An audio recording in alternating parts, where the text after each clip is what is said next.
Here at All Nations Healing Hospital, we have a few different entities. So we have the acute side. We also have our White Raven Healing Center. We have the Pasco-Muska Rising Bear Healing Center. We also have Women's Health Center, and I work in FHK Health Services. We provide on-reserve health services to all of our FHQ communities. We have 11 First Nations we work with, and for me particularly, I have a strong focus on the youth. I've worked with our FHQ youth team. It's called our YAP team, Youth Action Plan team, and I've worked with them the past 4 years to provide various different health programs to the youth of our 11 communities. Every entity kind of has their own vision, I guess, and work plans and where they go. For health services, like I said, it's through our contribution agreement with Health Canada, First Nations Inuit Health Branch, and we provide second-level services to the 11 bands. A lot of them have their own health clinic and their own health funding, so they might be doing their own, for example, Brighter Futures funding, and then we get Brighter Futures to provide second-level work with them.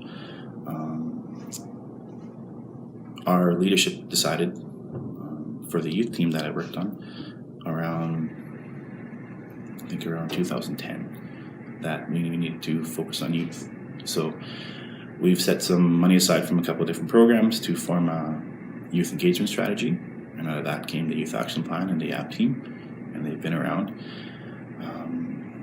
Staff has changed throughout the years, but right now we have about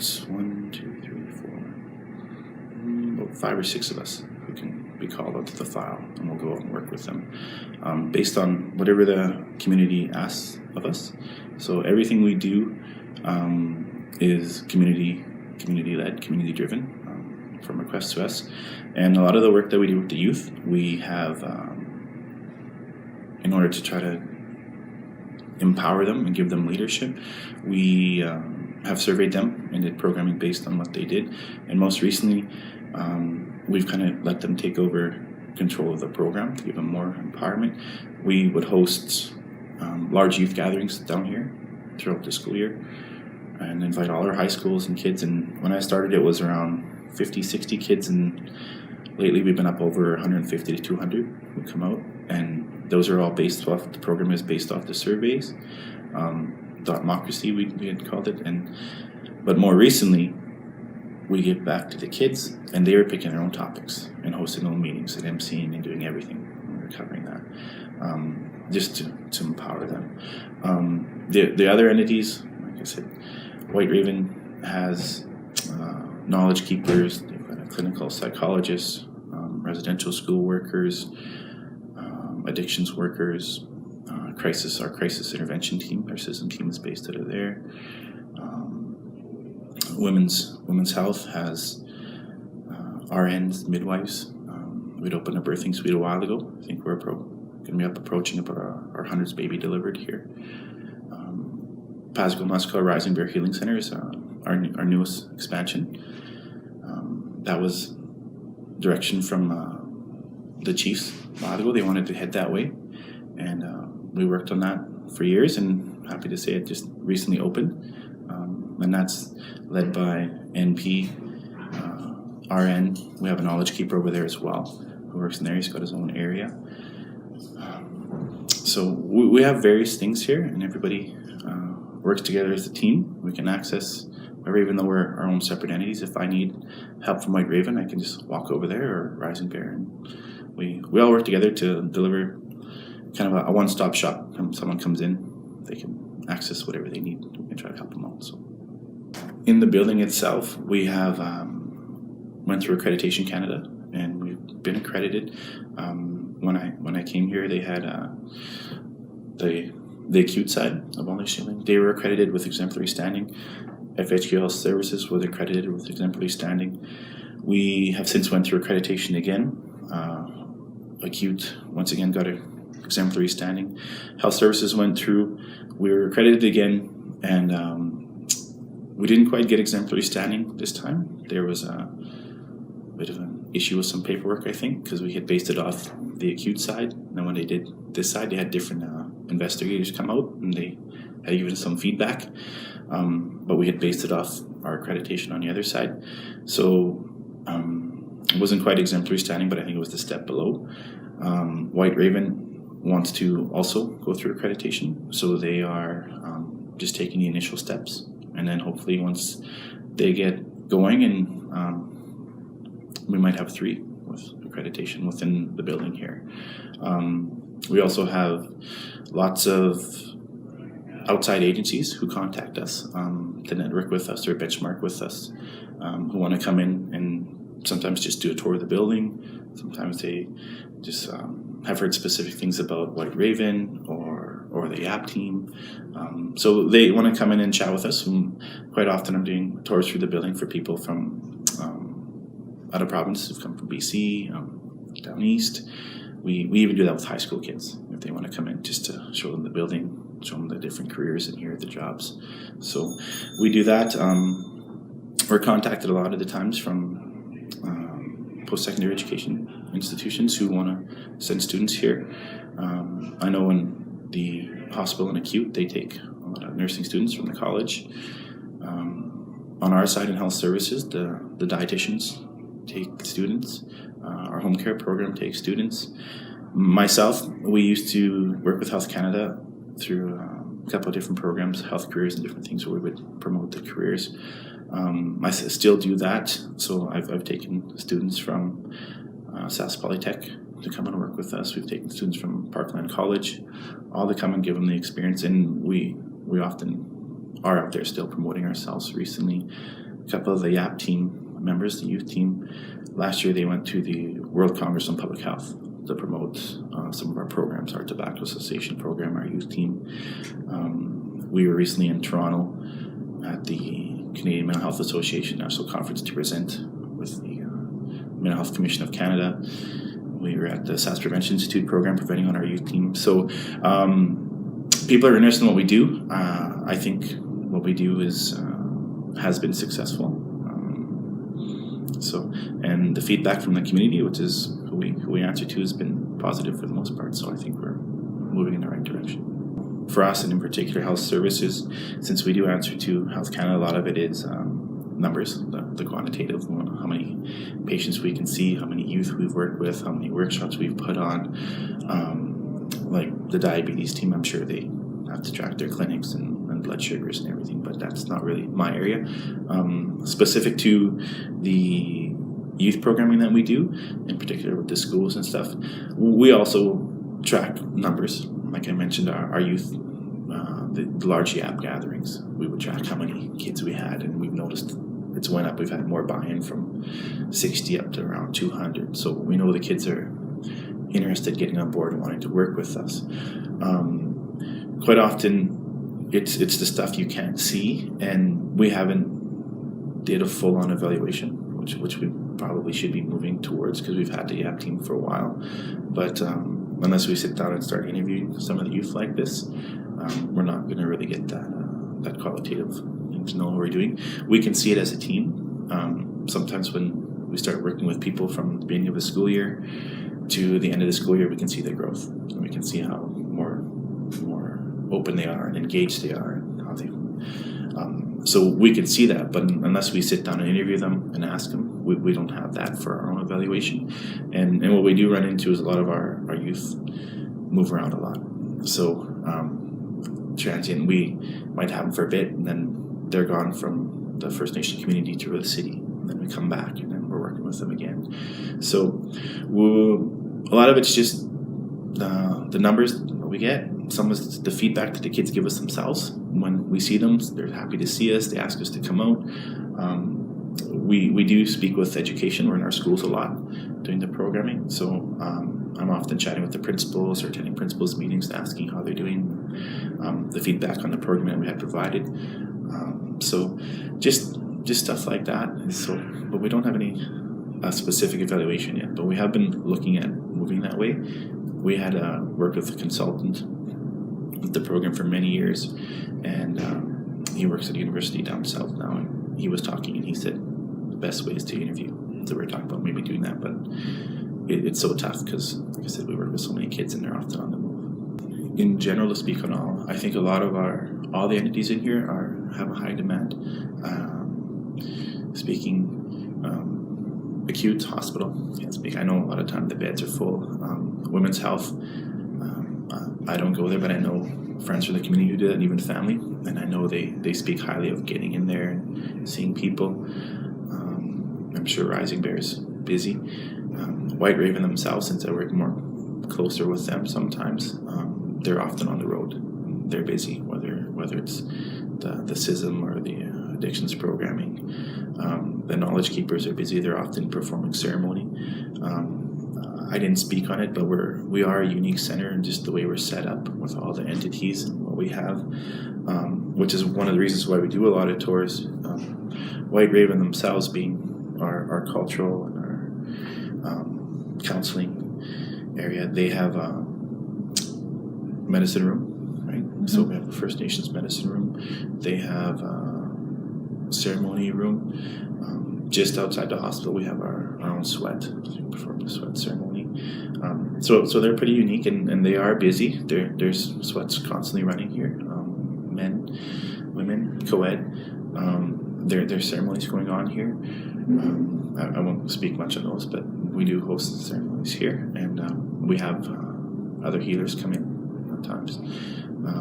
So they're busy with that, and that's one of the reasons, like I said, a lot of people like to do the tours. They like to come and see the building, see what we do, particularly the cultural aspect that we do, and that what our Knowledge Keepers offer.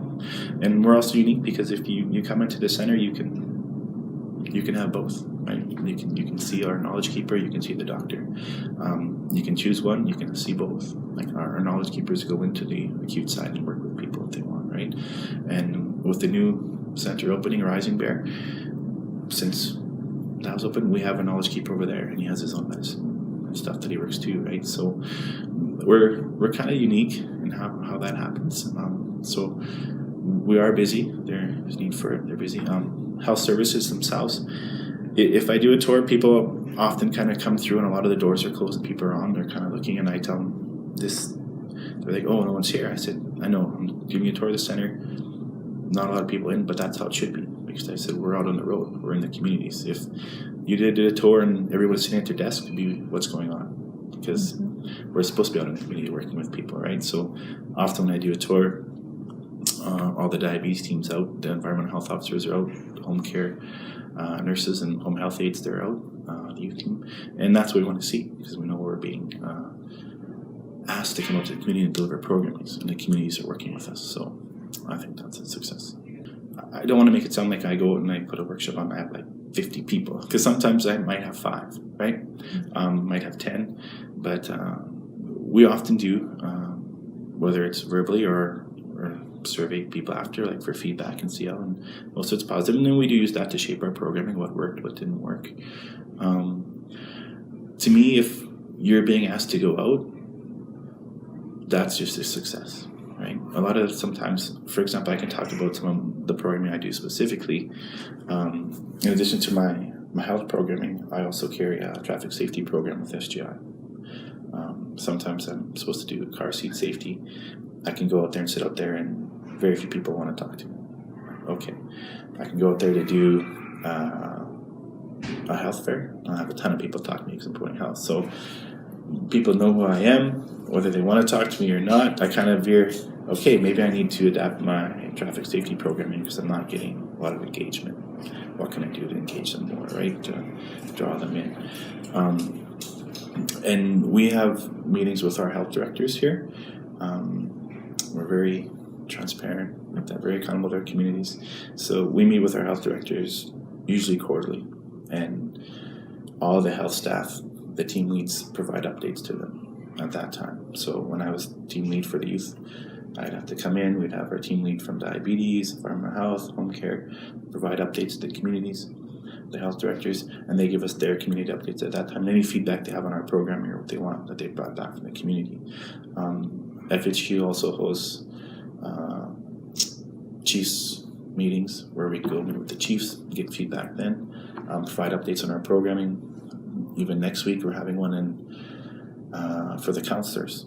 So the counselors give us their feedback. We provide updates on all our programming from FHQ and All Nations Healing Hospital to the counselors. We've gone very active on social media. So our Facebook page and social media. Our communications has been very active on social media, and then pushing social media as a way to get our information out and get feedback from the communities. So we have an FHQ Facebook page, and I'm not too high tech, so the Twitter, I don't use Twitter, but I know we use Twitter. And then a lot of the different departments and entities have our own. And speaking just from in here, I know FHQ YAP, we have our own Facebook page, which the youth can follow, and we post different posters, event information. They can contact us if they want anything. Other FHQ departments, not even in the building, they just have that as well. I know Sports and Rec has a different one, so we can keep in touch. So we're very open with our communities, a lot of contact with them, a lot of communication, so we can get that feedback to see whether it's positive or negative. Like I said, I always tell everyone, constructive criticism is welcome. We want that. Even when we did our accreditation, we brought in our youth who we work with, and they spoke to the investigators, and they gave them feedback, and they said, what do you want us to tell them? And I said, no, it's not what I want you to tell them. I said, it's what you want to tell them. Tell them what you think of what we do with you guys. Do we do enough? Do we not do enough? What should we be doing? What could we give you for more? And they told the investigators, and that said, no, that's exactly what we want, because we want to give you programming you want, like that, not come out and talk to you and have you guys not listen to us. We know if it's something you tell us you want, maybe more engaged, right? Take the lead. So in my opinion, it's listening to the people you work with, and I think we do a good job of that here. So growing up, my father was scooped in the 60s, and he was raised in a foster home, and I didn't grow up with the teachings or very cultural background until I went to university, and I started partaking and learning a bit more. And then coming here was a bit of an eye-opener, and it's been great being out in the communities. Of our 11, we have 5 different language dialects means we work with. We have our Soto, which I'm Soto, and our Cree, and our Lakota. So you kind of have to learn a bit of all of them, because we don't want to be out there in the Cree community talking about Soto or Dakota stuff, right? So, but learning lots here, and it's just beneficial having the knowledge keepers here, which is super. A lot of organizations don't have that, and we really benefit. And when I speak to people, I speak highly of them in the teaching. I said I can walk over to White Raven or to Rising Bear and present tobacco to knowledge keeper and get teachings just on site. I said, and then I can go out, and if we're having a bad day, we can go for a smudge. We have a sweat here. We can go to sweat. There's a ceremony going on, so we're very lucky to have that, and I find it just educational, not only from them, but I share an office with a coworker who was just talking to him, he's teaching me, and I guess it's kind of like the old ways, just verbally passing on knowledge to me, and just in chatting with him in our office, I'm learning stuff about the bands within FHQ, Treaty 4, Soto teachings. So for me, I'm just that constantly learning, taking that in, and then when I go to my community, sitting with the people in Carrie to Kettle, learning about the Nakota stuff. And so we learn that. Specifically to programming, we are fans of the cultural teachings, and we really push that. When I speak about this, particularly the youth, we've noticed with the youth, the communities that are a little more stronger in their culture, and the youth that are a little stronger, they push it, seem to be a little more resilient, we found, and just to work with them in our YAP meetings and in community.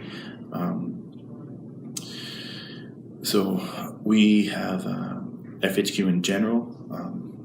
I can't really speak on the other entities within All Nations Healing Hospital and what they do for the Indigenous, because you'd have to talk to White Raven and Rising Bear and the knowledge keepers there. But FHQ themselves, I know we have developed language apps, which we put out for smartphones to try to promote those 5 languages. Like I said, people can come here for the ceremony. FHQ's been doing some nation building and stuff, and even stuff we put in the paper in order to try to promote the cultures and the language. We're talking about everything we put out on paper being put out in all the 5 different languages to honor them, right? To do everything, not just on here.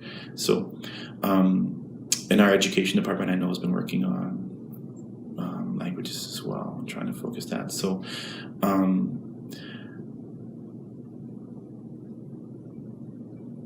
I'm not too sure, and so it's hard for me to say because from speaking from my own thoughts on Indigenous education and being a former teacher and working in schools and seeing where they're at, and then coming here and doing health programming and trying to incorporate culture, to seeing what our other entities offer and what the youth want.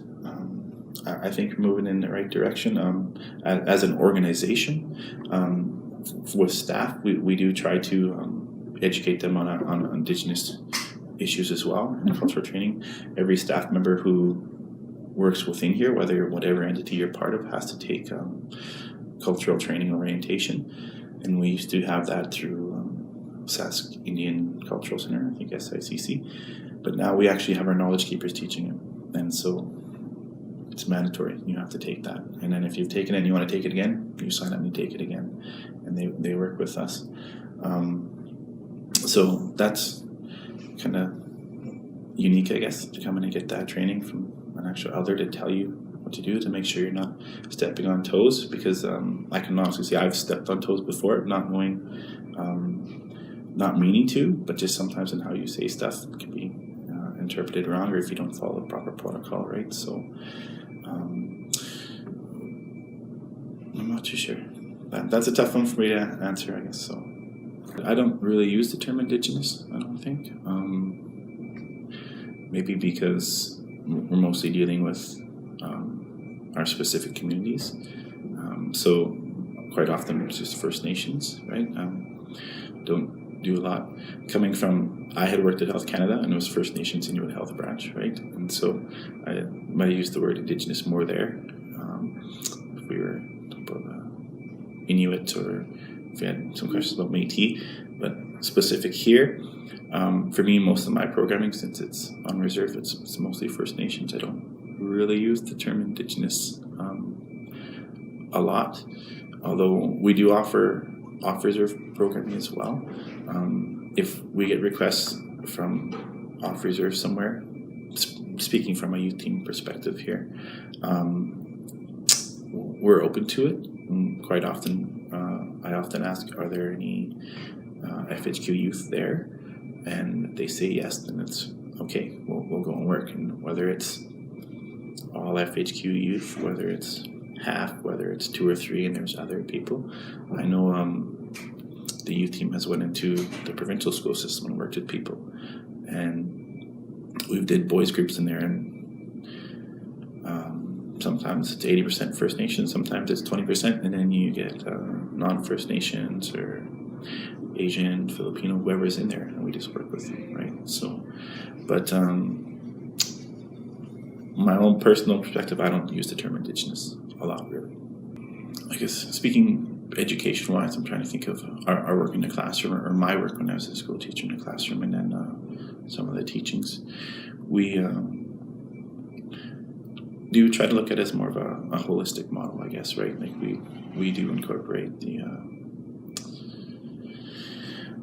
medicine wheel, the directions, and what we can. But like I said, I'm cautious of doing that because I don't have all the teachings, I guess, and I don't want to be doing it wrong or speaking about something I don't know about, or like I said, stepping on someone's toes.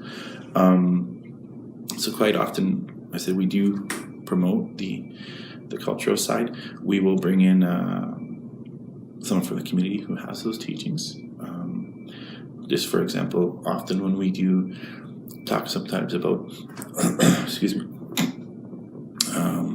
youth suicide or life promotion, we'll talk to the kids about suicide in general and the thoughts, and whether we use Safe Talk or whether we use something else.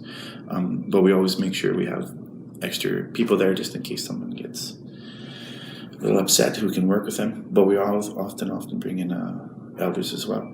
So while we're talking, they can give the cultural perspective and the side to the kids, right, about their teachings and beliefs from that community, because I know our communities all have different beliefs.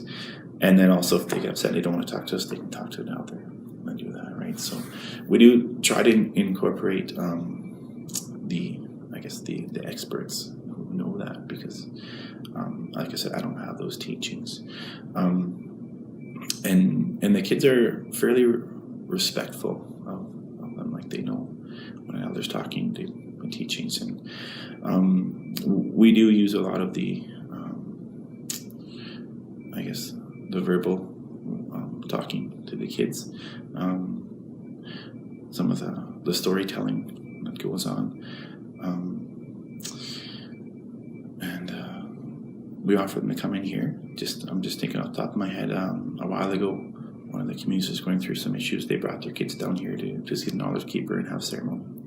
So that's an option for them, right? So we said, no, if you have issues, you can always come down, whether it's to sweat or have a ceremony in the ceremony room. We are working on different things through grants that we've been able to access. One of the workers on the youth team, she's accessed grants, and she's done a lot of different, and she has that background in teaching, so she's very good at it. She said stuff from painting to quill work to beading, different stuff like that. The kids did a mural on one of our buildings that she got a grant for. We have the different grants where we had worked with IPHRC, Indigenous Peoples Health Research Center, to provide programming to youth to build self-esteem, basically self-confidence, and that was through arts-based programming, different, and then they would host cultural camps, and the kids could go and they could do etching and carving, mask making, storytelling, and that grant expired. We've now put in a new grant, and we've been approved, and this one's all going to be on land-based learning. So we're going to be going out to the communities, talking to them, getting the kids involved with land-based learning, using resources from the communities, and each program for each community is going to be specific to that community, what they want to see. So we're not just saying, here's what we're doing, this is what you do, right? No, it's what do you want? So we can tailor it to them, their interest for land-based, and the kids are going to be able to learn land-based skills and work with people who have those skills. So I guess we do a range of things, I guess, and I would have an own personal vision, but that would just be my own, or what I would like to see happen. My own home community isn't part of FHQ, so that would be there. But as I work here and work with the FHQ communities, the vision for me would be whatever leadership tells me, basically. So I am a very strong believer in giving the people what they want. So as a tribal council, like I said, when we go to the chiefs meetings or councillors meetings, or meet with our exec council, and they tell us what programming they'd like to see. When we tell them what we're doing, give us direction, but also right from the community. Like I said, we're out in community from requests. So when I'm out there speaking with the youth and the community members, or the health director, or the school principal, or just anyone's, like, always getting that feedback from them. What would you like to see? They're going to have their schools, and they're going their own direction and their own community programming. It's how can we work with them to work on their programming, or provide them program that they don't have access to, or resources they don't have access to, what we can do to work with them. So I'm just waiting to see, and that's why we're often talking to the communities. I know from health in general, just FHL services, we're usually using 5-year work plans. So we got to go and talk to the communities, get their feedback, prepare the 5-year work plan, and then those are living documents, and they can change from year to year to month, right? When someone pops up and a community calls you and says, this is what we're facing right now, well, then that's now the priority. We're going to do that, right? And even though this might be in the work plan, well, right now that's not an issue we're facing. It's in the work plan, but it's not a priority. This is our priority, so we're going to go that way. And I think all departments are probably similar. I'm sure White Raven tailors their programming to whatever requests they get, right? I think it's whatever direction the communities want to take you. And in working with the youth, we kind of have that approach too. It's whatever they tell us to do. In the 4 years, it's a lot of the same stuff. Like, we haven't got rid of all the issues youth are facing. And the surveys, the data from the surveys that we did with youth consistently had the same top 4 or 5 issues that they're facing. Last year we didn't survey them. We let them do their own programming. And when they hosted large gatherings, the main themes from their gatherings were the exact same 4 or 5 topics we always see when we survey them. So they know it. And even though they didn't survey and tell us, we said, what do you want your meeting to be about? We're going to do one on suicide. That was always one of the big ones we saw. We're going to do one on addictions and bullying. That's always in the surveys. We're going to do one on culture and tradition. Oh, that popped up in the surveys. That's what they want. So even though we didn't survey them to have it in paper, they host their own meetings. They did the exact same thing. They see it. So they're giving us that feedback. So like I said, everything we do is community driven, and particular to the youth program, it's youth led. That engagement, I think, is how we get more buy-in from the communities. So. Mm-hmm. In Canada.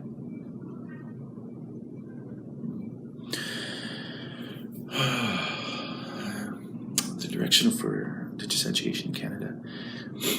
That's a tough one, because being a former teacher and working on First Nation, I know about the funding issues that we face, whether it's just the nominal role or the amount of funds we get per student, which has been in the news. So from an education perspective, I would like to see, my own personal speaking, on my beliefs, funding levels brought up to par for on reserve education. I'm a big proponent of on reserve education as working there. I used to, as a teacher working on reserve, I'd had friends, even parents from people in the community saying, "Oh, my son, their daughter's going to a reserve school. They're not getting the quality education," and that hurt, right? Because you were teaching, and I'm like, no, they're getting the exact same quality and teaching the exact same curriculum. They're doing that. So the stigma that goes along with that, and I think that's still out there, where people are like, oh, it's on reserve this or that, and oh, you're getting the exact same schooling and quality of education that's out there. And I've seen some amazing graduates who we've worked with who went on to do amazing things. And as I said, it happens. We can get there. Yeah, we have some youth who just aren't quite ready to get there yet, who get involved in other stuff, and then maybe down the road they're like, hey, I should have got my grade 12 and get there. I'd like to see funding from reserve Indigenous education improve. I'd like to see our graduation rates continue to go up. Once again, a personal opinion, I'd like to see programs that benefit us to assist with graduation rates going up, or First Nations graduates going into post-secondary or health careers or anything not be cut. I have worked with Health Canada, and I've worked here, and since we've been here, there's been some programs that were designed, like I mentioned, our health careers program. We also had a pre-health professions program that we used to do, and the funds that came for both those programs, Health Canada got rid of those programs. So it's what do you do? So when I get calls, I still do it off the side of my desk, because I'm not going to walk away from that. We want to do that. That's why we go to career fairs. That's why we do the tours. That's why I'm taking students from Parkland or Polytechnic, because we want to be an option and give those students somewhere to possibly come and work after, but also the awareness of what it takes to get that job, how to get there and stuff. We have a diabetes team here. I'm getting a little off topic now, but we have a diabetes team here, and there's, to my knowledge, at this point, there's still no First Nations dietitians in Saskatchewan. So when we're out, we're promoting that, saying, hey, we've got a diabetes team, we can't get a First Nations dietitians, and why don't someone come do that? We have lab and X-ray in the hospital. We'd like to get First Nations youth involved in lab and X-ray. But the organization has worked with people, and we had a seat down east at a school for a sonographer saved. I couldn't find any First Nations youth to go and take that. So, I don't know. There's some issues I have with secondary education and then the post-secondary, and we're trying to work with them. But I just hope that we can continue to move forward. I've seen steps moving forward from when I used to teach to where I'm at now, and I hope for my own kids' sake that they keep making positive steps, and there's options and agencies like ours who are working with the youth to try to support them and get them into post-secondary and into successful careers that are out there, because they're out there. And like I said, here we've got lots of different careers that we promote with the youth. It's a couple of things. I think one's just the knowledge in general, right? So I can run a university. I was just a school teacher, and all I was focused on was teaching my classroom, the curriculum, doing stuff, and that's all I knew, really, right? I did my classroom. I didn't know all the other stuff about the administrative with the classrooms, what the communities might be going through, a lot of the issues that the youth were facing coming through, like to say other factors like social determinants of health that youth or the community might be facing, and why some of the issues they might be going with. So I think just some of the knowledge, and then coming to work here, just the knowledge of the system in general and people who you're working with. I was lucky enough that I had been at Health Canada for 5 or 6 years before I came here. So I had a working knowledge of the system, Health Canada, the contribution agreements, what I can and can't do with program dollars, and then a lot of partners too, right? So I just think for other agencies has to be successful, you need that, I don't want to say corporate knowledge that you get from there, but just knowledge of the system. Like I said, we have a lot of people come to do tours and talk to us about our programming and what we all have all set up, but we have people in place who have that knowledge, right? My director here, she's previously worked with INAC in Health Canada. That's my executive director. Our director of client services, she came from Health Canada. Our team lead for environmental health, she came from Health Canada. I came from Health Canada. So we've got a lot of people who've worked with the federal government and know that side, and now they're here and working. So knowledge of ins and outs of the system. Quite often we have people talk to and they say, well, how are you able to get access dollars for this? Or how are you able to get this program? And I said, we're very proactive, I guess is the word, right? We know that there's going to be certain dollars available here or then, and we're ready. We don't sit back and wait and have someone come to us and say, hey, do you want this? It's like, no, we're asking. And I think that's a lot of times, and I don't want to say the saying, the squeaky wheel gets the grease, and I don't say we're the squeaky wheel or anything, but if you're ready and you're working with them, they're more than likely to come to you. We're also not afraid to be trailblazers, I guess, and take chances and be the first to do something. And there's been examples within acute where that's happened, or on in-house services. And when you work with people and they see they're willing to take chances and work with new stuff and the latest best practice and everything, then they're more willing to come to you and see. And I've seen that when I was with Health Canada or here, which is one of the reasons why I came to this organization, because of its reputation, is they'll come to you because they know that you get stuff done, you've got a good reputation, you've got that capacity, and we have that here. And that's oftentimes hey, we've got this, are you interested in this program? Yeah, I am. So, and that's actually how we ended up at the conference in Toronto last year, the Mouse Commission of Canada. We just email came across my desk. We talked to them, and they're like, "We're interested in hearing about your program, what you do." So we ended up going down. I think that's there. You'd mentioned funding. Of course, you need dollars. I mentioned how have lost certain programs that come and go. You need that. You need that community support and buy-in, and I really think that our 11 bands here really support us here as a hospital. This building itself is 10 plus years old now. I grew up in this town. I remember the old Fort Capella Indian Hospital when this one happened, and I spoke to my coworker who was the chief at the time when this happened, and there was a lot of I think hesitation from the community when it was being built and what was going to happen, and now it's kind of the jewel of the town, I guess, and our board's comprised of First Nations chiefs, mayors, community members, really support.